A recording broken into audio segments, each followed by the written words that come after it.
சென்னை சோழிங்கநல்லூரில் விடுதி உரிமையாளர் மீது 3 பேர் கொண்ட கும்பல் தாக்குதல் நடத்திய காட்சிகள் தற்போது வெளியாகியுள்ளது. அதனை பார்ப்போம்.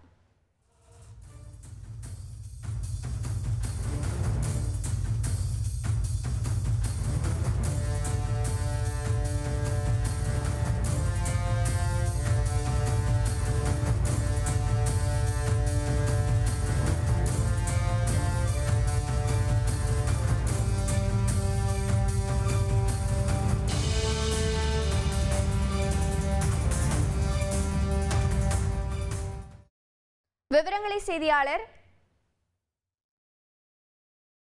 சதீஷ் முருகன் வழங்கிட கேட்கலாம். சதீஷ் முருகன், வணக்கம். விடுதி உரிமையாளர் மீது தாக்குதல் நடத்தப்பட்டதற்கான காரணம் என்ன? காவல்துறையினர் என்ன நடவடிக்கை மேற்கொண்டுள்ளனர்?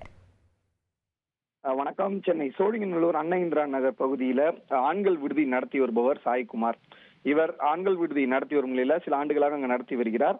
அந்த ஆண்கள் விடுதியின் காரணமாக அந்த பகுதி குடியிருப்பு பகுதிகளில் அவ்வப்போது இடையூறு ஏற்பட்டதாக சாய்குமாரிடம் அந்த பகுதிவாசிகள் புகார் அளித்ததாக கூறப்படுகிறது.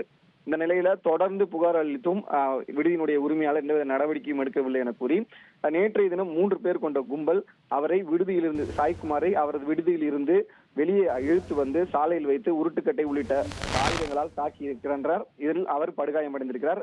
இதில் அவரது முகம் உள்ளிட்ட இடங்கள்ல காயம் ஏற்பட்டிருக்கிறது. இந்த சூழ்நிலையில சென்னையில் இருக்கக்கூடிய விடுதி உரிமையாளர் சங்கத்தின் சார்பில் ஒரு 50க்கும் மேற்பட்ட விடுதி உரிமையாளர்கள் இந்த வீடியோ காட்சிகள், அதாவது அவரை தாக்கிய அந்த வீடியோ காட்சிகளுடைய ஆதாரத்தின் அடிப்படையில செம்மஞ்சேரி காவல் நிலையத்தில் புகார் அளிக்க ஒன்று கூடியதால் செம்மஞ்சேரி காவல் நிலையத்தில் பரபரப்பு ஏற்பட்டது.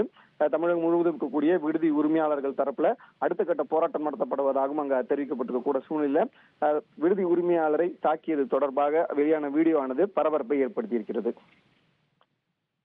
உங்களுடைய தகவல்களுக்கு நன்றி சதீஷ் முருகன். செய்திகளை உடனுக்குடன் தெரிந்து கொள்ள உடனே சப்ஸ்கிரைப் பண்ணுங்க.